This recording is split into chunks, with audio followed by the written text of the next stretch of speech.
Police attempt to arrest black lawyer on New York Street 9 minutes later. The truth brings them to their knees. The handcuffs clicked with a mocking finality, except they weren't meant for him. A black lawyer, sharply dressed and walking briskly down a crowded New York street, found himself suddenly surrounded by flashing lights and officers barking orders he couldn't understand. "Hands where I can see them," one yelled, voice dripping with suspicion that felt like 1,000 years of history pressing down on his shoulders. No one in that chaotic moment could have guessed that within 9 minutes, the entire scene would unravel, exposing the brutal lie behind the wrongful arrest and shaking the very foundations of justice in the city. Every morning, Elijah Turner walked the same route to his office in downtown Manhattan. His sharp suit, briefcase, and calm demeanor made him blend in with the endless stream of professionals hustling to their jobs. But this morning was different. Elijah had just left a cafe where he met an important client. The sun was barely up, casting long shadows across the cracked pavement, and the usual hum of the city seemed just a bit louder, more chaotic. As he crossed the intersection at 34th Street, a police cruiser screeched to a halt beside him.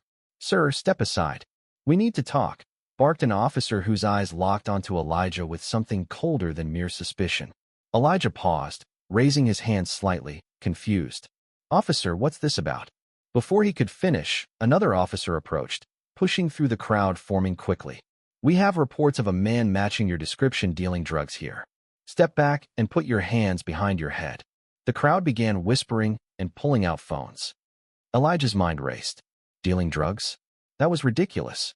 He was a lawyer, a respected figure in the community. Yet, here he was, being treated like a criminal. "Wait, this is a mistake," Elijah said firmly. "I am Elijah Turner, attorney at law. You can verify my ID."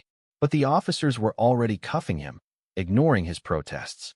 The tension in the air was suffocating. Bystanders exchanged shocked glances, some murmuring disbelief, others silently recording. In the 9 minutes that followed, everything spiraled. A young woman pulled out her phone, recording as Elijah was shoved against the police car. "He's innocent. He's a lawyer," she shouted, but her words were drowned out by the flashing sirens and officer commands. Inside the police cruiser, Elijah's phone buzzed repeatedly with messages from his colleagues, confused and alarmed by reports spreading fast on social media. Meanwhile, the arresting officers relayed their version of events, a suspected drug dealer matching the description seen nearby. No one listened to Elijah's calm but desperate denials. But then, the security footage from a nearby deli, overlooked by the officers, began to circulate. Clear as day, it showed Elijah passing by, briefcase in hand, with no interaction with anyone suspicious. The real dealer was a man wearing a hoodie, moving through the crowd in the opposite direction. As the footage went viral, the police chief was forced to act. Within minutes, the cuffs came off Elijah's wrists. Officers apologized, their faces betraying the uncomfortable weight of an injustice they had almost inflicted. Elijah's release was met with a mix of relief and outrage. The city was abuzz with heated conversations about racial profiling, systemic bias, and the fragile line between protection and oppression. For Elijah, the experience left a scar deeper than the physical discomfort of a wrongful arrest. But it also ignited a fierce determination to fight not just for himself, but for every voice silenced by prejudice. 9 minutes that should have been nothing but routine became a powerful testament to truth and resilience. And New York City, for a moment, stood still to reckon with its own reflection. Elijah stood quietly on the sidewalk after the cuffs were removed, his breath still coming fast from the shock of being wrongfully arrested. The crowd around him buzzed with a mixture of relief, anger, and disbelief. Some people nodded at him, others whispered stories of similar experiences. He could feel their eyes, some full of sympathy, others hardened by their own fears and prejudices. He adjusted his tie, tried to calm the whirlwind inside his mind. 9 minutes, just 9 minutes, had changed his morning routine and shook him to his core. He thought of the countless others who didn't have a phone to record or a profession to protect them. How many innocent people had been silenced, humiliated, or worse? Back at the police precinct, the officers involved gathered in the break room. The tension was thick. Sergeant Calloway, the officer who had first pointed his gun at Elijah, stared blankly at the floor, the security footage playing over in his head on a loop.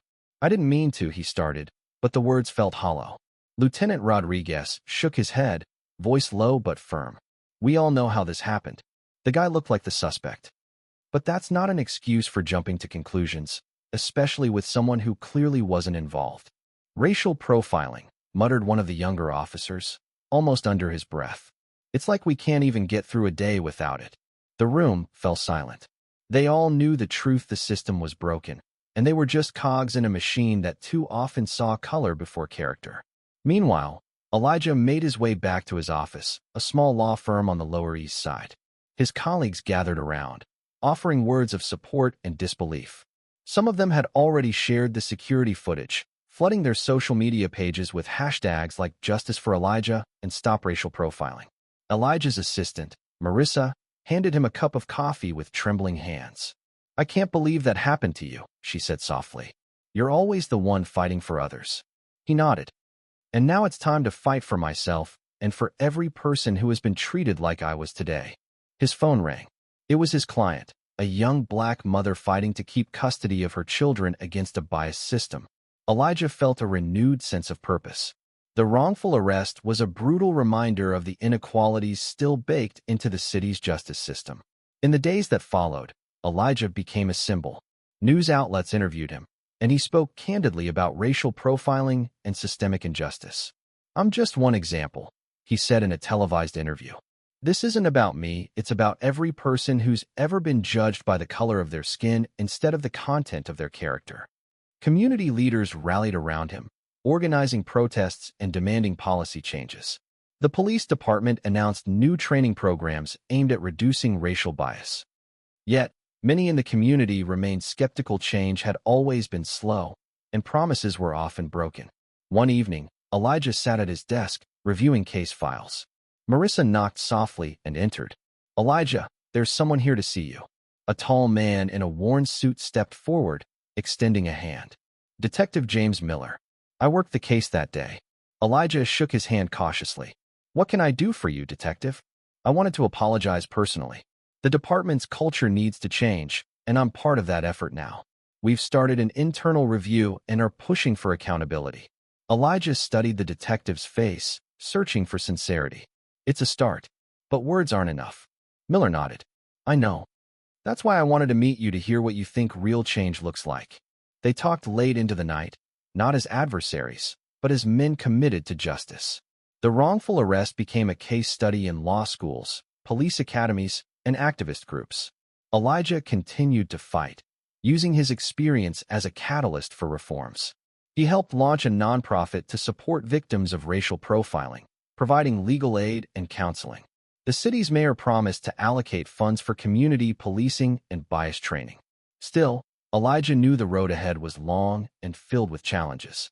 One rainy afternoon, Elijah received a letter from the police chief. It was an official apology, acknowledging the department's mistakes and pledging cooperation in Elijah's efforts. He read the letter with mixed emotions: relief, hope, and a deep resolve to keep pushing forward. Outside his office window, the city moved on, but for Elijah, the fight for justice was just beginning. The weeks after the incident turned Elijah's world upside down. The media attention was overwhelming, a relentless barrage of interviews, panels, and meetings. Everywhere he went, people wanted to hear about what happened, what it meant, and what could be done to prevent it from happening again. Yet beneath the surface of public support, Elijah wrestled with his own fears and doubts. How could a man who had dedicated his life to justice be mistaken so easily? How many others walk through New York's streets every day, never to see their innocence proven? One morning, as he walked to a community forum hosted at a local church, Elijah's phone buzzed with a message.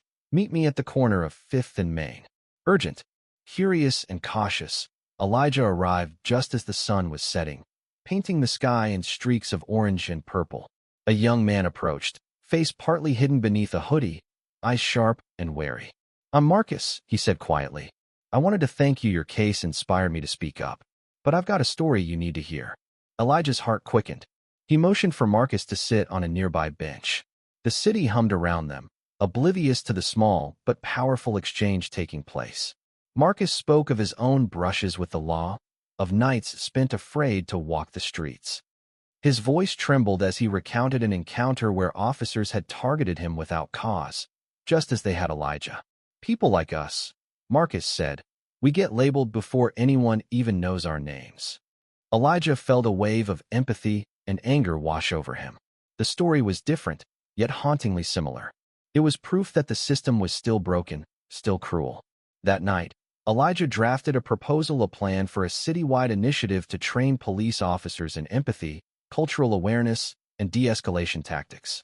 He called it the Truth and Justice Program. His vision was ambitious, to bridge the gap between law enforcement and the communities they served. At the next city council meeting, Elijah presented his plan.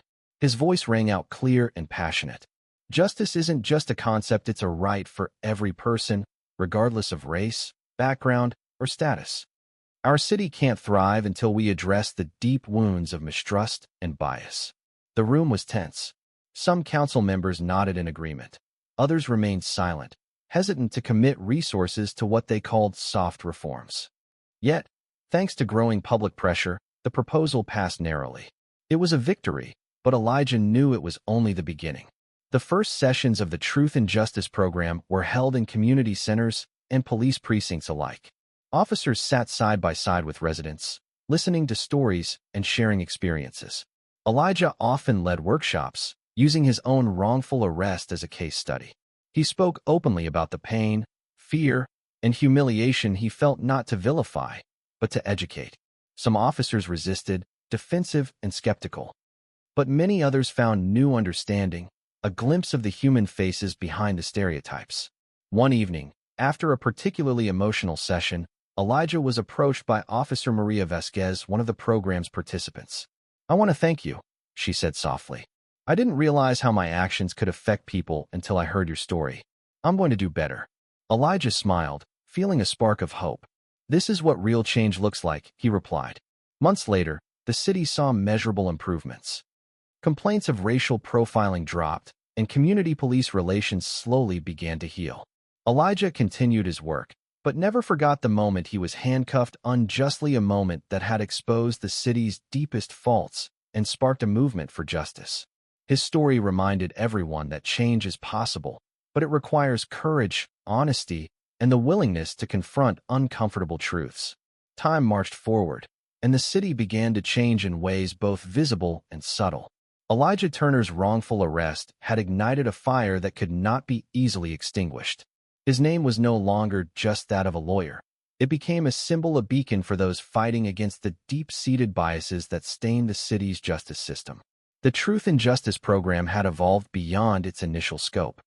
Police officers and community members alike took part in ongoing dialogues, sharing stories that bridged the divide once thought unbridgeable. The city council, under mounting public pressure, passed reforms to ensure better oversight of law enforcement conduct. Technology improved transparency, with more body cameras and real-time data reviews. Yet, Elijah understood that these changes, though monumental, were merely the beginning of a long journey. One chilly autumn evening, Elijah sat alone in his office, the faint hum of New York City lights glowing through the window.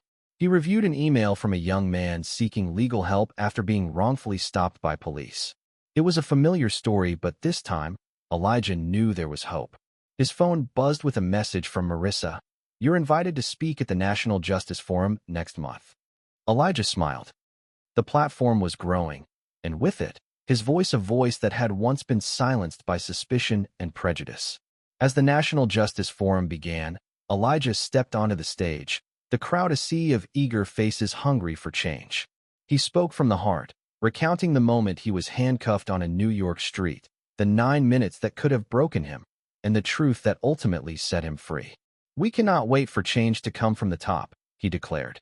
"It must rise from the courage of each individual willing to speak out, to stand up, and to say enough." The applause was thunderous.